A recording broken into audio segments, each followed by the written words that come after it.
પણ આ દેશની શક્તિ, આ દેશના સંસ્કાર અને શક્તિઓની હંમેશા પૂજા કરી છે. આજ દીકરીઓના દામન ઉપર દાગ લગાડ્યા હતા ને, આ દીકરીઓના દામનને લાગેલા દાગ રાજકોટ આવ્યો છે. વાત ઘણી બધી થઈ શકે.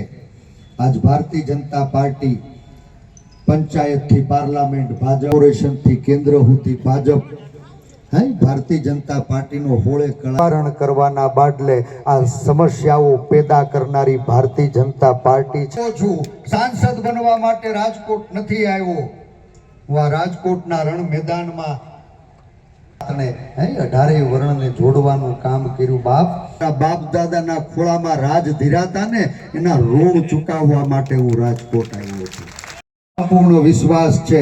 સંસદ સભ્ય બનવાનું સપનું નથી જોયું, પણ ખરા રામ રાજ્યની પુનઃ સ્થાપના કરવા માટે હું રાજકોટ આવ્યો છું.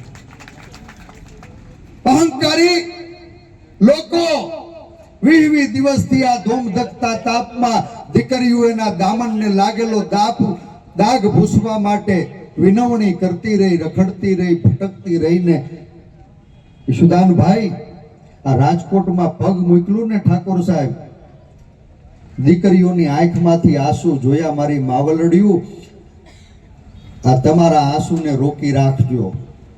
તમારા આંસુને રોકી રાખજો.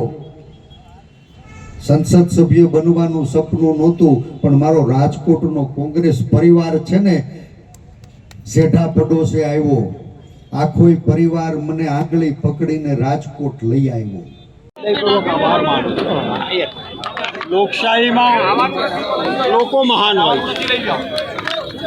સલાહ પણ લોકો આપતા હોય, પરંતુ લોકો તરફથી મળેલી સત્તાને અહંકારથી જાણે લોકો પોતાના ખિસ્સામાં હોય એ પ્રકારનો દાવો એ લોકશાહીનું અપમાન છે.